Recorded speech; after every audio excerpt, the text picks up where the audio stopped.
I suggest you tell the other half to leave the room if you're watching this video. Because, oh my days, meet the Steyr Pro. Steyr Pro X, to be precise. And the reason I say to you, get the missus to leave, not leave, but leave the room. Because I think you're going to want one of these. In fact, I know you're going to want one of these. I want one of these, having just tested this thing. Oh my God, what fun this little rifle is. Let me give you some boring specs first. Well, it's not boring, and then we'll get to the exciting stuff. So, first of all, this is the Steyr Pro X. Sub 12 foot-pound. They are available in firearm rated here in the UK. It's not a problem. You just need the license. It's all good. Other countries, you know, you're allowed higher powers. Some countries you're allowed lower powers. It's just how it is. But this one is in 177. The total length of it is 630 millimeters. The height of it, I don't often give you the height of it, but the height of it up to the rail is at 200 millimeters. Length of the barrel is 520 millimeters, and it weighs in at 3.2 kilograms in total. So that's pretty much it for the specs. Well, magazine capacity is 10 rounds. I will show you the mags. Let me just double check. 1, 2. Yeah, so 10 round magazines, and these are aluminium magazines. Quite unusual, don't you think? That is because this rifle is, and I'll say it in inverted commas, semi-automatic. Well, self-indexing. So like the Huben K1, you may have seen that on the channel. You can just keep pulling the trigger and this thing will fire. It is a PCP, pre-charged pneumatic rifle. Oh my God, it's excellent, excellent. I'll just roll in footage.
See what I mean? This thing is a right bit of kit. Now, how does it work? Well, you know me, guys, I don't get mega techie on here, but I will show you how you load this rifle. What you have to do is you have to pull this cocking lever back all the way. That basically cocks the hammer.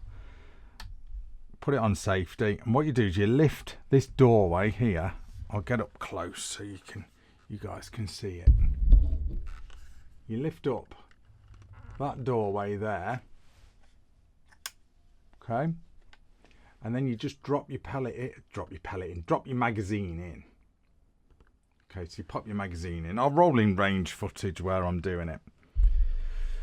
You load your pellets in, push them all the way in, and that is something I've found. You've got to make sure you push the pellets all the way in.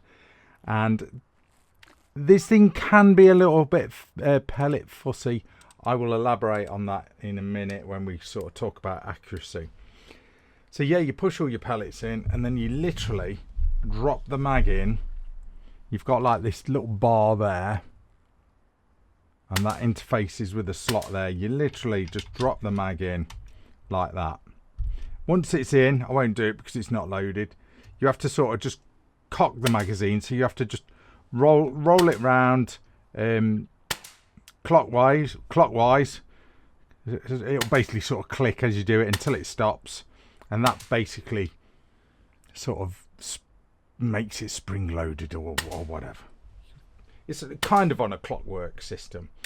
It is ultra reliable. I have had probably 1,000 pellets through this rifle now, and I've had no problems apart from a couple of types of pellets. Like I say, I'll talk about that in a minute. But you wind your magazine on, which takes literally a couple of seconds. Close the door, and that's it. Take your safety catch off, away you go. And it's literally, you can just, as fast as you can pull the trigger, this thing will shoot. The trigger is amazing. While we have got the trigger kind of cocked, let's just give it a pull. It won't sort of go off. It sort of just clicks when there's no ammo in there. So we will give the trigger a pull.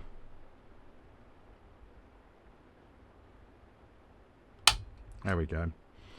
£1 15.2 ounces on the trigger pull. There you go. That's the trigger pull out of the way. It is so reliable. Wow. Now, I remember seeing these rifles back at EWA probably about 4 years ago now, and I thought, I really want to get my hands on one of them. And finally I have, and I've really enjoyed using this. Even if it's a sub 12 version, you know, I love my sub 12 stuff. Absolutely love them. It has got the over the top as in where it's mounted, spigot bipod, which looks very cool. As you can see in the footage, it looks excellent. So that's a top mounted spigot bipod. Excellent. By the way, in case you are wondering, I've chucked on a Donny FL, I think that's a Sumo sound moderator on there, and we're running a Hawk Endurance scope, 4:16 by 44, I think that one is. Real nice scope, perfect for this rifle. Nice little setup. Now,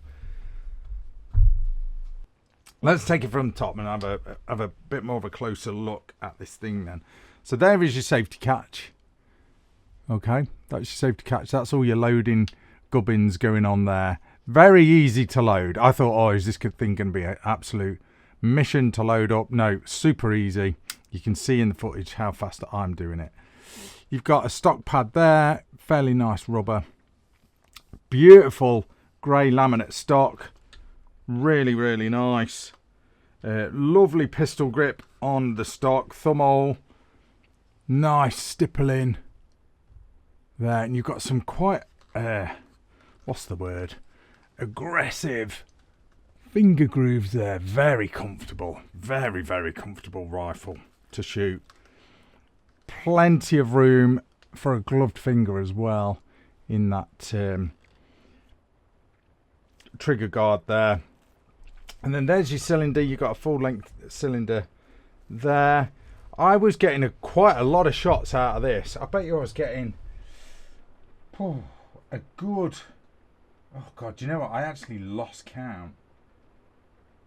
At the very least 15 magazines out of this. And then I was only topping it up because I thought, oh, do you know what, I'm just going to top it up anyway. So probably more, but yeah, I was getting a lot of shots out of it. A lot of shots. I'll put all the details. I'll find the actual data on the internet, and I'll put it down below for you in the details. But I weren't really keeping count, to be honest, because I was having so much fun. Just an excellent rifle. But that is your cylinder there. You've got your manometer there. There's your filler point. Okay. And then obviously full length barrel, because obviously it is a bullpup.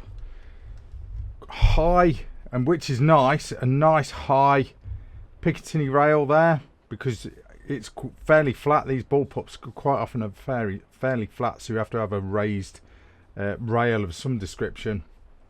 Perfect setup for me, this was. Even being a lefty, no problem, nice and comfortable on either side of the stock, which is really nice. Like I said, threaded on the end, so you can throw on a bipod. I don't think it comes with a bipod. This has actually been loaned off a friend of mine, so I've basically just threw on a mod. But what an awesome looking bit of kit. It is so nice, this rifle is. It's still a little bit wet. From when I was shooting it, I was shooting it out in the rain. Excellent rifle. Comes in a hard case. You get a decent hard case with it. I'll just show you quickly. I'm not going to open it up. It's just your standard sort of hard case with Steyr Sport on there. Really nice. And in the box, you get 2 magazines. You get like this little box of tricks here.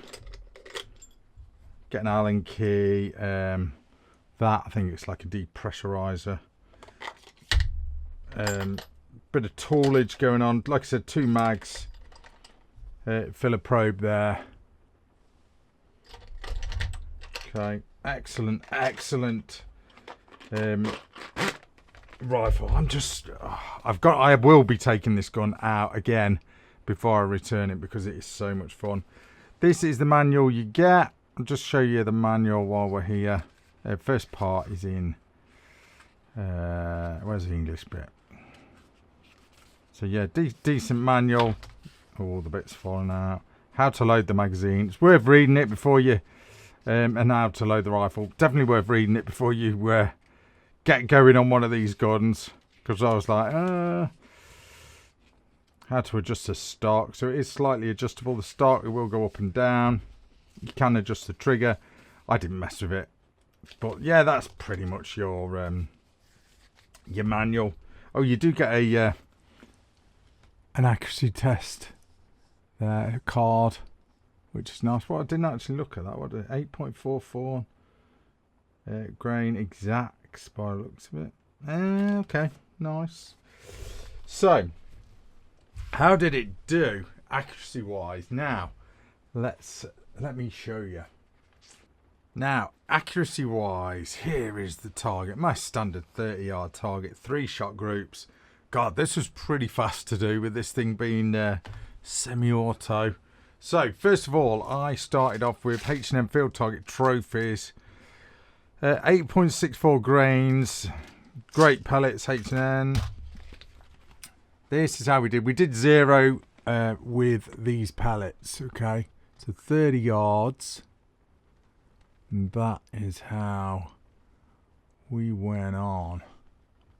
Decent groupage there. Next up was the QYS. Streamlined. It's still covered in water from when it was raining.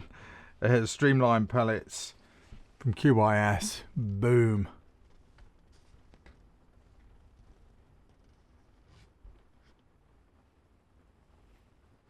Those are 8.48 grain. Those ones are.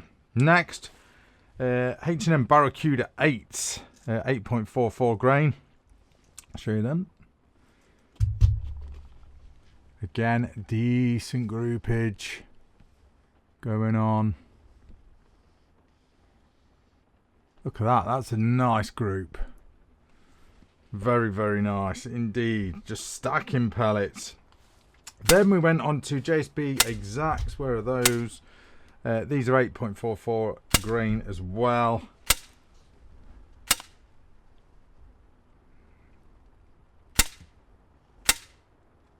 There's my thumb, just for give you some sort of scale.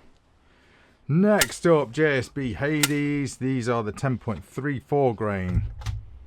How did these get on? These spread a little bit, which is weird. Now I was putting a mag through of the next pellet before I sort of put them on paper, just to get the rifle used to it. I won't re-zeroing, you know, I zeroed for field target trophies and then that was it. Norma, this was interesting. I found this very surprising. Norma. Start again. Norma. I nearly said Norman. Norma Golden Trophy FT or field targets. These are 8.4 grain as well. These spread out a little bit. Usually these are really laser beam like, but these spread a little bit. And that was a massive flyer there. Don't know what went on. Don't know. And then last but not least, we used some Air Arms Diablo Field. Again, they weren't amazing. Those ones weren't. There's another flyer there. But with something like H&M Field Target Trophy, JSB Exact seemed to be pretty good. QIS were really good as well. Absolute laser beam. Just a real good accuracy. Real good accuracy. Now, I mentioned earlier, some pellets were a little bit...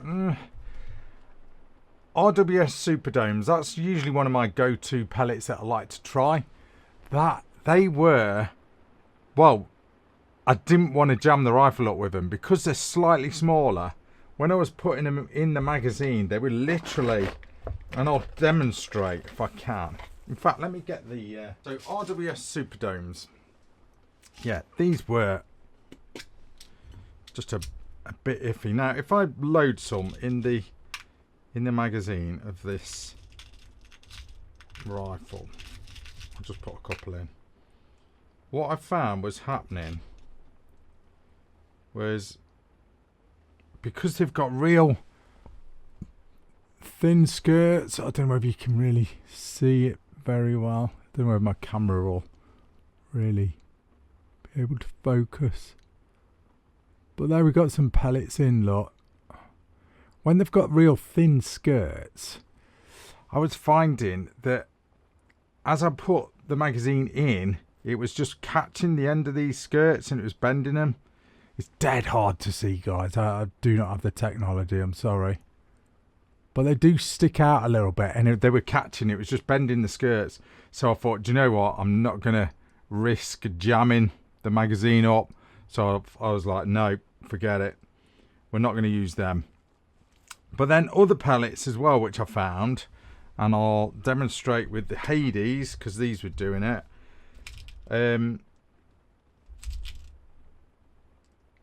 What you had to do was, let me move the target out of the way. You had to almost tilt the gun forward to put the magazine out, because if you didn't, then these pellets would just literally, they'll fall out. They fall out that easy. Whereas those RWS ones, they're in pretty well, but they don't quite go all the way in, hence that's why they were bending the skirts. But the Hades, they'll drop in, but they'll also drop out again. And if you weren't careful as you loaded them in, and not, you know, you had to basically tilt the gun forward, and like as you put the mag in, make sure the magazine was slightly forward, not tilting back so they could all fall out. As long as you did that and wound the magazine on, it was all right then, but you just had to be careful loading it. It was interesting, but I didn't want to risk clogging it up with those RWS Superdomes, which is a shame because they're a good pellet. But I was like, do you know what? I ain't gonna risk clogging it up, you know, especially when it's not my gun either. So, but that's what I found interesting. So, in a nutshell, you just need pellets that will fit in perfectly, that are nice and tight.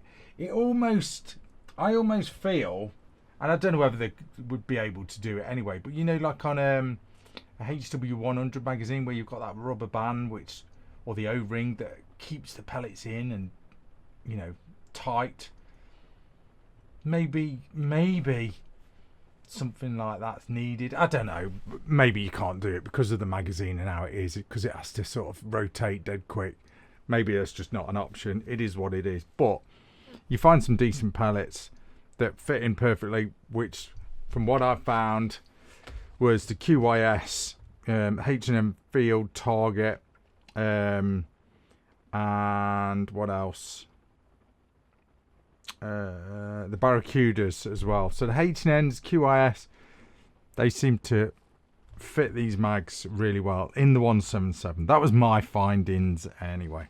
But anyway, decent accuracy with this rifle. But the fun factor certainly outweighs the accuracy. The accuracy is an absolute bonus. But the fun factor of this, where you've got those rapid shots for hunting, if you was ratting or something like that, amazing. Absolutely amazing. Just so much fun. Easy to use, solid construction. Build quality is brilliant. The stock is just amazing. It's so comfortable to shoot. You know, guys, I am very passionate about air guns. I like, well, all sorts of firearms, air guns, rimfires, the lot, you know. But I think one of my main passions probably got to be the air guns. I do like them. You know, I sometimes circle around from like centre fire and I'm like back onto air guns again. But this has been so much fun, such fun, and I am going to continue to have a bit more fun with it as well before it has to go back. But yeah, 10 shots fast as you can sort of pull the trigger, amazing. I mean, I've got the Cuban K1 that is in 25 caliber, a high power one though, FAC. That is amazing fun. Also, I've not got it to hand. I would have shown it yet, but that is amazing fun. That rifle is. But this being sub 12, brilliant, decent shot count as well. I thought to myself, this thing is going to absolutely chew through the air, just be an air guzzler. But it's quite good on air, considering it's a cylinder rather than a bottle. But no, highly recommend this. They ain't cheap, I ain't gonna lie. Just like the Cuban, they are not cheap. You know, they're a few £1,000. I think they're about, I don't like giving prices, just Google it. But yeah, I don't think you're gonna get, well, I'm not gonna give you the figure. It's up there anyway. It's up there. But if you're into air guns, you know, it is what it is, isn't it? You guys, you like your toys. You like your toys. It's as simple as that. You got to pay the price. But no, suitably impressed with this. It's been so much fun. I think more self-indexing PCPs need to come out. If that's the word. We need more of them because they are super cool fun. But yeah, the Steyr Pro X, absolutely brilliant. What a rifle. Super accurate, ergonomical, probably not economical, but very ergonomical. Not economical on pellets because you'll chew through them, but pretty economical on the air as well. Very good looking. And self-indexing semi-automatic, and it's a Steyr. So what more do you want? I think with Steyr, you know, that comes hand in hand with accuracy. That name does. I'm going to leave it at that, guys. Thanks for watching. That is Rack and Load. See ya.